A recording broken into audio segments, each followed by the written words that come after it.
आनंदम। ऐसे थे विनोबा जी। पुस्तक पठन में आपका स्वागत है। प्रसंग 101 गुण निवेदनम। ब्रह्म विद्या मंदिर निवासियों को साधना के लिए जो चतुर सूत्री दी उसमें एक है गुण निवेदनम। गुण दर्शन, गुण वर्णन, गुणवर्धन और गुण निवेदन को बाबा बड़ा महत्व देते थे। विचार पोथी में उन्होंने सूत्रमय भाषा में लिखा है, गुण दरवाजा दोष दीवार। उसका भाष्य करते हुए बाबा समझाते थे कि किसी के हृदय में प्रवेश करना है तो गुण रूपी दरवाजे से प्रवेश करो। अगर दोष देखने जाएंगे तो दीवार से सिर टकराएगा। उनका कहना था कि मनुष्य के जीवन में गुण दोष दोनों रहते हैं। हमें दोष दर्शन न करते हुए गुण चुंबक वृत्ति बनानी है और जहाँ कहीं भी गुण हो उसे खींचने की कला आत्मसात करनी है। उससे अध्यात्म में प्रवेश सुलभ होता है। बाकी दोष देखते रहेंगे तो हमारा चित्त कचरे का डिब्बा बन जाएगा। मधुमक्खी प्रत्येक फूल से मधु इकट्ठा कर समाज को माधुर्य देती है और कचरे के ढेर पर बैठने वाली मक्खी समाज में गंदगी फैलाने का काम करती है। गुण ग्रहण करेंगे तो हम मधुमक्खी बनेंगे, दोष देखेंगे तो गंदगी फैलाने वाली मक्खी। गुण दोष परीक्षण के संबंध में बाबा की अपनी विशिष्ट दृष्टि थी। वे कहते थे, हर एक शख्स में गुण और दोष दोनों रहते हैं।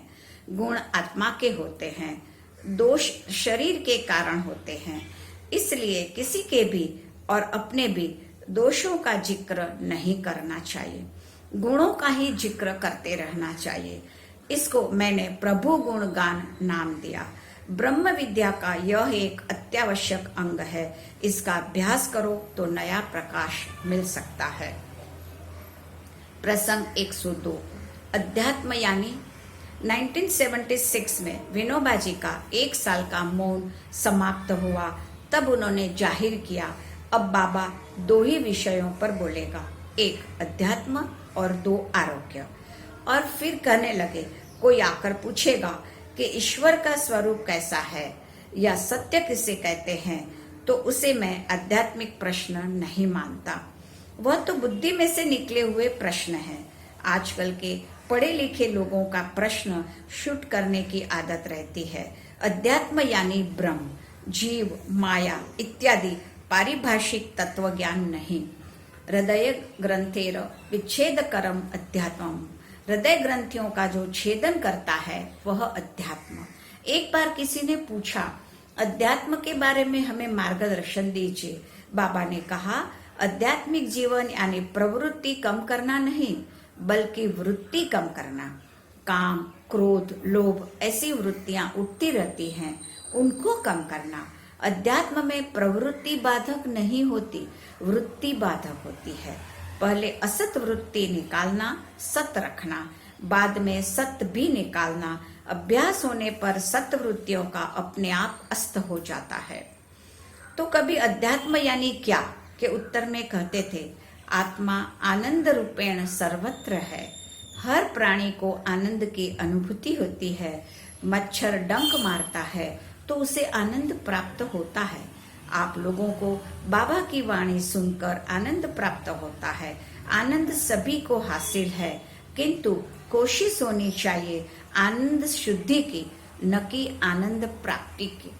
उत्तरोत्तर आनंद शुद्ध होता जाए, इस आनंद शुद्धि की प्रक्रिया को अध्यात्म कहते हैं। प्रसंग 103 शक्ति नहीं भक्ति। कभी हमारी सामूहिक बैठकों का आयोजन बाबा के पास भी होता था। एक बार एक बैठक में किसी काम की जिम्मेवारी उठाने की बात थी। जिम्मेवारी लेने को कोई तैयार नहीं था। सब अपनी अपनी असमर्थता का कारण बताते थे। एक बहन ने कहा, इस प्रकार की जिम्मेवारी संभालने की मेरी शक्ति नहीं। सुनकर बाबा ने कहा, शक्ति की नहीं, भक्ति की जरूरत है। भक्ति होगी तो शक्ति पीछे पीछे आएगी ही। अन्य एक प्रसंग में कहा, हम लोगों को समझना चाहिए कि शक्ति का स्रोत कहाँ है। लोग शक्ति चाहते हैं, भक्ति नहीं। पुण्य फल चाहते हैं, पुण्य नहीं। मुक्ति चाहते हैं, शुद्धि नहीं। यह मानसिक आलस्य का लक्षण है। इसलिए हमें तो उल्टा ही सोचना चाहिए। हमें शक्ति की जरूरत नहीं, वह तो भगवान में भरी है। हमें तो अपनी शक्ति से काम करते हुए आकांक्षा रखे बिना सिर्फ भक्ति करनी चाहिए। जैसे जिम्मेवारी लेने की बात, वैसे कभी ली हुई जिम्मेवारी छोड़ने की इच्छा कोई प्रकट करता था, कहता बहुत साल जिम्मेवारी संभाली, अब छोड़ना है। बाबा उसे कहते जिम्मेवारी हवा में नहीं छोड़ी जाती, खलीफा उत्तराधिकारी तैयार करके छोड़ो। प्रसंग 104। न गरीब न अमीर। आश्रम में कभी सादगी के नाम से कंजूसी का समर्थन होता था। ऐसे प्रसंग पर बाबा चेतावनी देते थे। गरीबी से रहना यानी क्या? मान लीजिए एक मनुष्य डूब रहा है, उसकी सहानुभूति में आप भी डूबे तो वह कहेगा यह सहानुभूति मुझे नहीं चाहिए। आप केवल गरीब जैसे रहेंगे तो उससे उनका कोई समाधान नहीं होगा। उनको गरीबी से बाहर निकालने की युक्ति आप खोज निकाले तो उसको समाधान होगा। आपको तो उनको राह दिखानी है। गरीब रहना आपका धर्म नहीं, श्रीमान रहना भी आपका धर्म नहीं। शायद रस्किन का शब्द है एंटीपर्स प्राउड। एक को थैली का अभिमान है, एक को थैली न होने का अभिमान है। इस अभिमान को ही खत्म करना है। दारिद्र्य से रहें, लेकिन दारिद्र्य का अभिमान न रखें। इसलिए हमको न गरीब रहना है न अमीर रहना है, हमको निर्लिप्त रहना है। प्रसंग 105। स्वावलंबन की चाबी। पुराने जमाने के सन्यासी को भिक्षा का आधार रहता था। आज के बदले हुए संदर्भ में साधक को समाज पर बोझ रूप न होते हुए अपना जीवन निर्वाह शारीरिक श्रम द्वारा प्राप्त कर लेना चाहिए, ऐसा बाबा का कहना रहता था।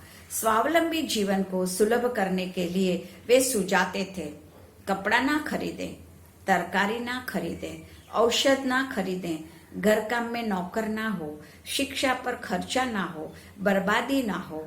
ये भी स्वावलंबन के सर्वोत्तम अंग हैं। इसमें स्वावलंबन के साथ साथ कांचन मुक्ति भी होती है।